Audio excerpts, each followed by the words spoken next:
Hello, today Electropages is here in Nuremberg 2024 PCIM, and I'm joined by Andrea from Cambridge GaN Devices. Thank you for having us today. Thank you very much.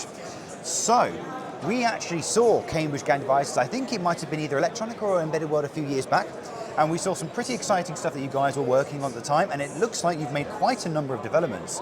So, before we get into all of that technology, my first question to you, for the audience who are watching this video, what do you do and how do you help Cambridge GaN Devices?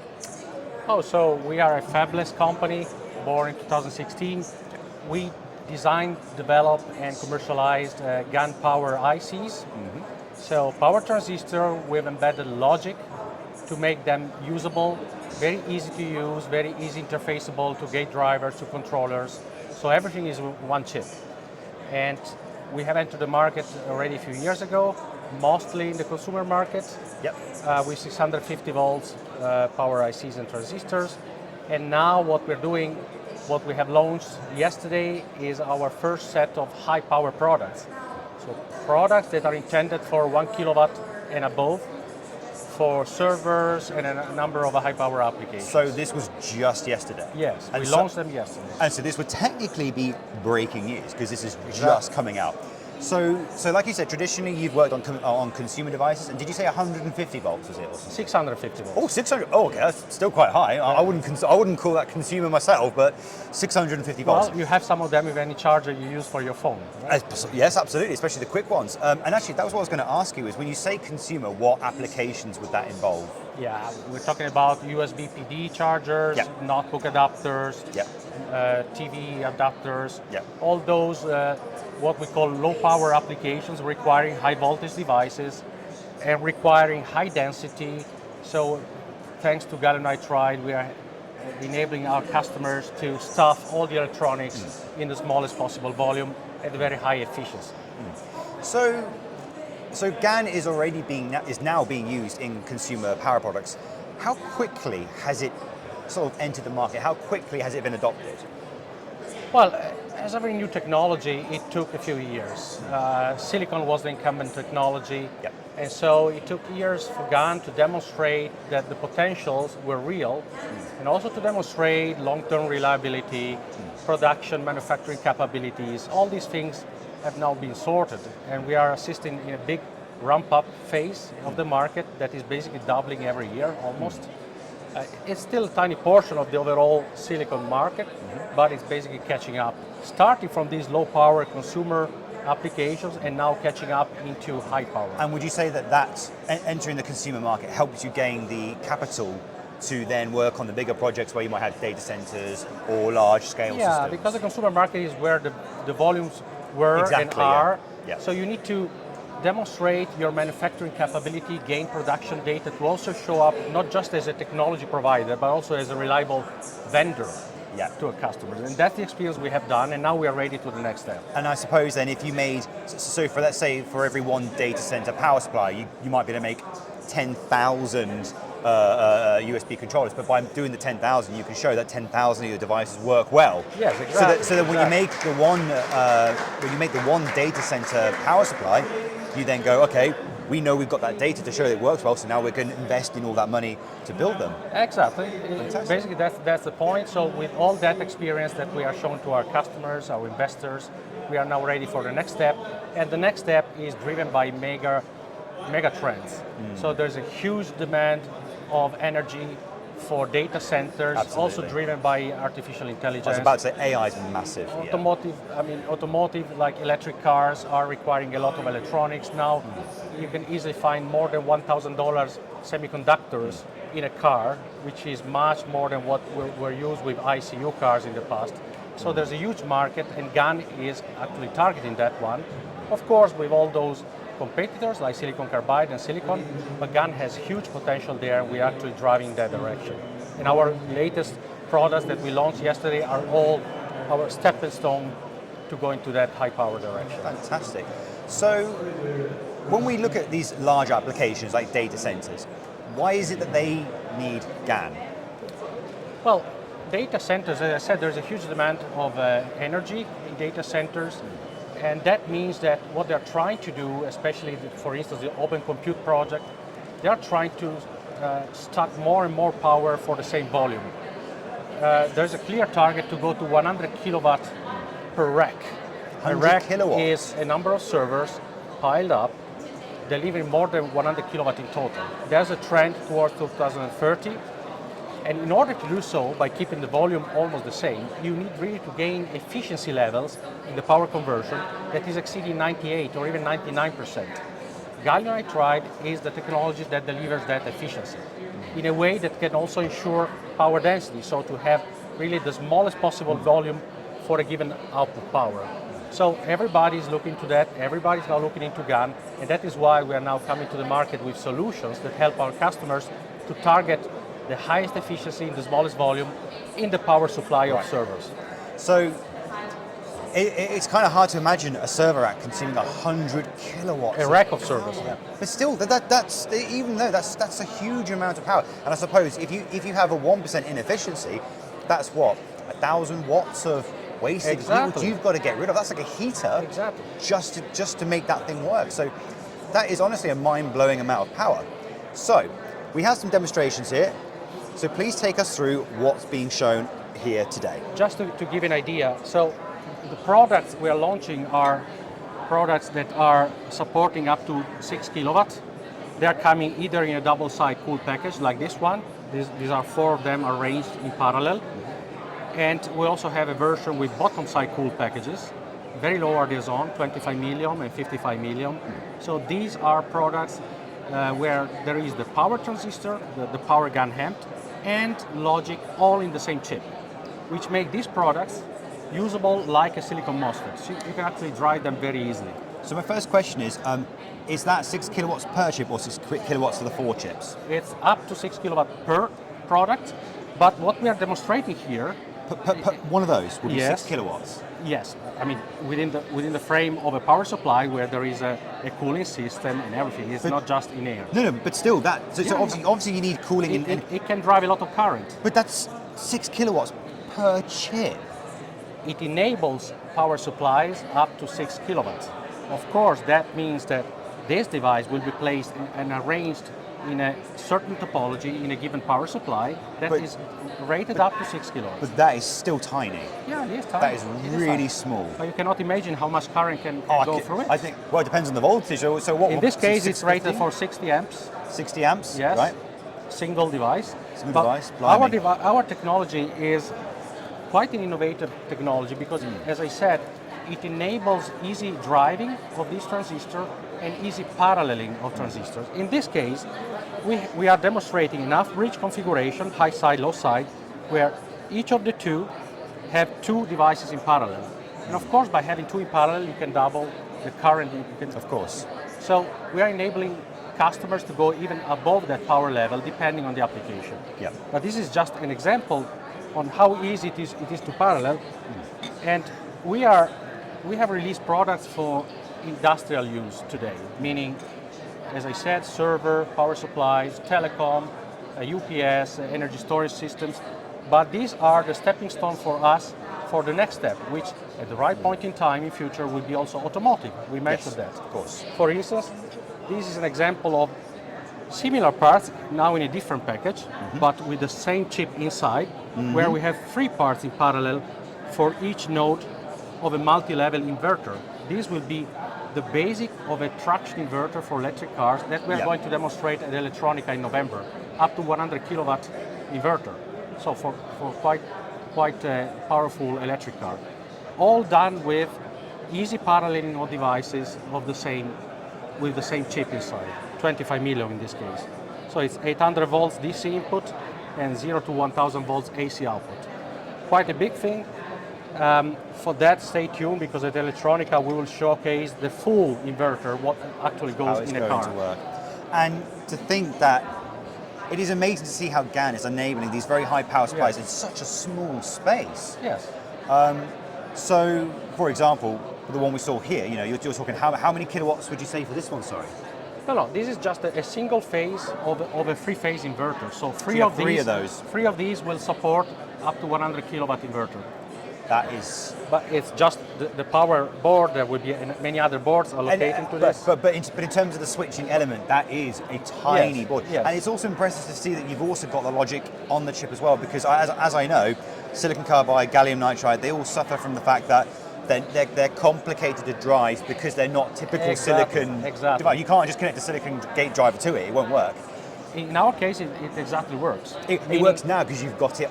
You've got the stuff built into it. We basically took all the external components that typically are needed to drive E-mode GaN into fully integrated monolithically in the same chip. So from the outside, you can use whatever MOSFET driver or IGBT driver to drive our components. So you've done it monolithically on the wafer. Now my question then is, there are active components on the gate driver? So we are not embedding the full gate driver. Right. The gate driver is still external. Right. Our customers can use whatever they are used to use for MOSFETs. And so you've made it compatible. We have some ICs into the power transistor that make the interfacing very easy.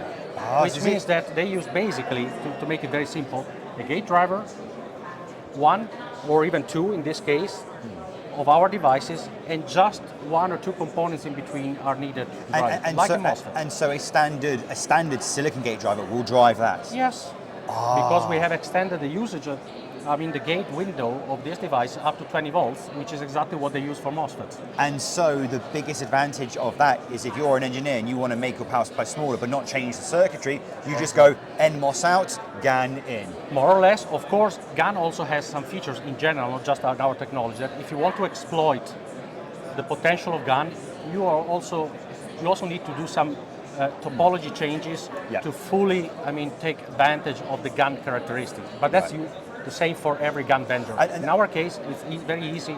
And I believe after talking to some other businesses, it tends to be around like I believe you have to do some minor differences so you can maintain the high efficiency at both low and high power draw. So I take it that's what it is?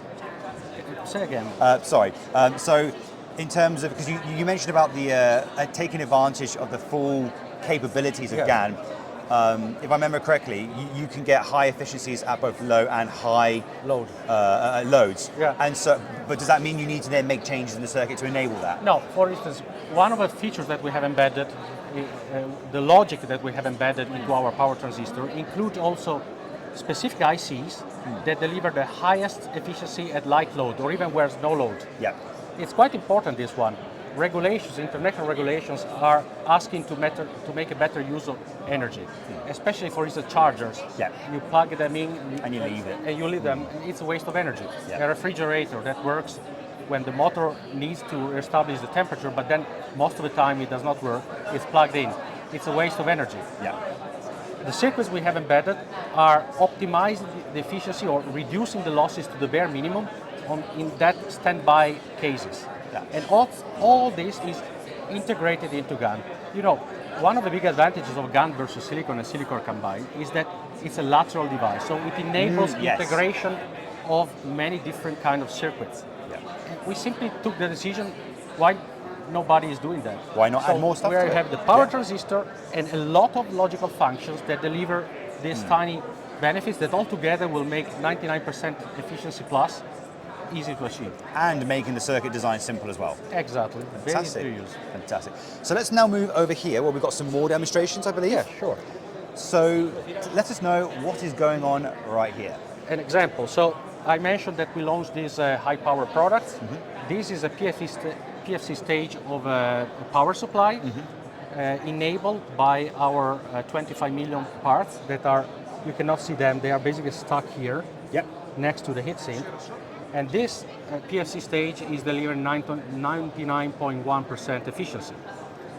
That's an example on how, first of all, it was very easy to design it because our device don't require any specific driving circuit, as I said before, very easy to use, but still taking advantage of the GaN characteristics, so 99% plus efficiency achievable.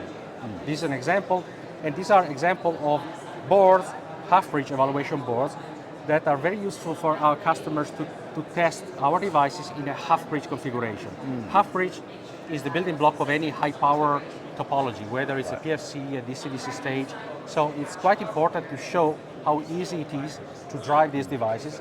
If you look at these devices here, these are two it's the same product, high side, low side, that we mentioned before. Basically, there's almost nothing. So the amount of components needed to drive this and to give features to customers when they want to test it, like, for instance, dead time generation and so forth, the amount of components is really minimum compared to the very same thing done with other GaN technologies.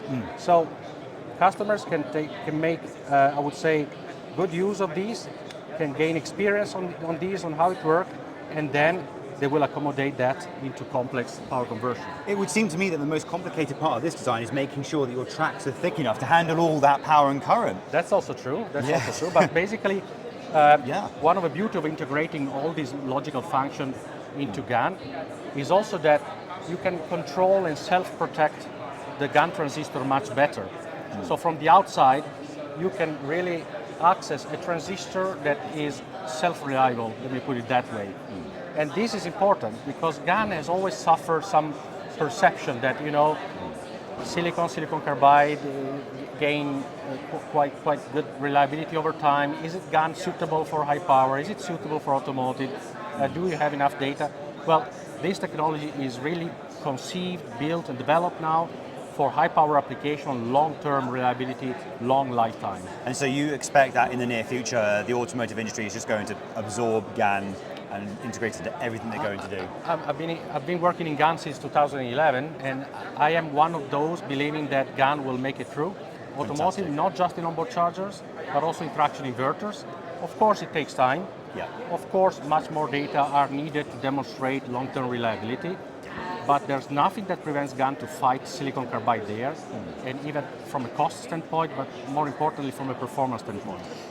Our devices run much cooler than silicon carbide, which means that the advantage at high temperature of the silicon carbide is somehow reduced because our devices will run much cooler. Do you feel like that in the future you might find automotive systems use a combination of silicon carbide and GaN? So the silicon carbide might be your high voltage switching for the very big batteries, but then when you want to do something like compressors or maybe some kind of brake control, then the GaN comes in because it can use a lower voltage but then still provide that high efficiency? Absolutely, so there will be coexistence. Silicon carbide is ahead, of course, but gallium nitride will come and it's not going to replace silicon but they'll carbide. work together, kind of. We think today that 1200 volts, still silicon carbide has an edge. Yeah. At 650 volts, there's no reason not to see GaN prevailing in the right point in time.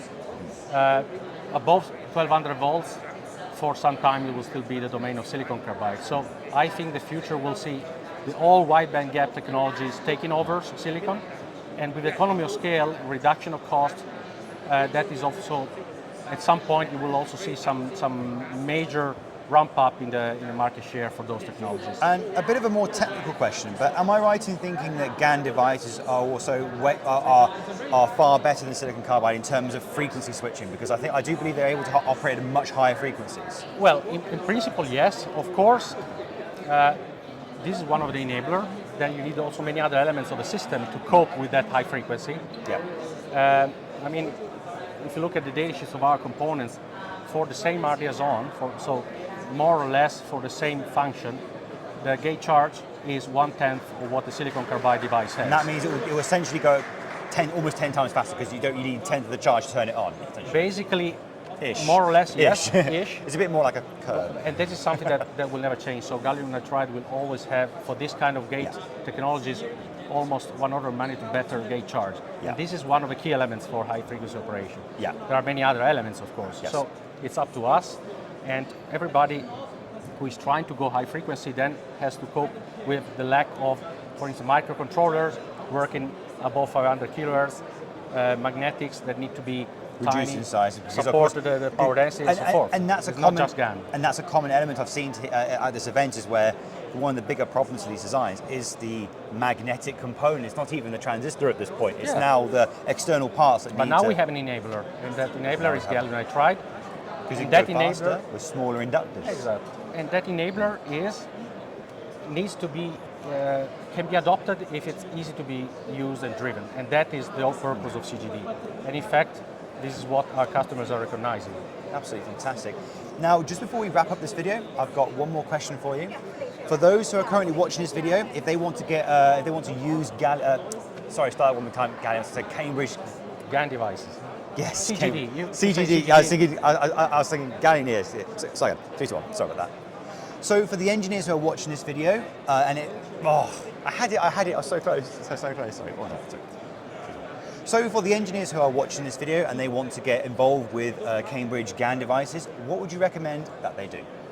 Well, that's pretty easy. First of all, let's take a look at everything we have on the website. The website includes a lot of technical documents as well as data sheets that can be downloaded upon registration. It's also indicated our sales office, our distributors. We are also distributing samples through DigiKey, and we have many local distributors in different regions. So just contact us. There are a lot of ways to do so, and then we can come back to you.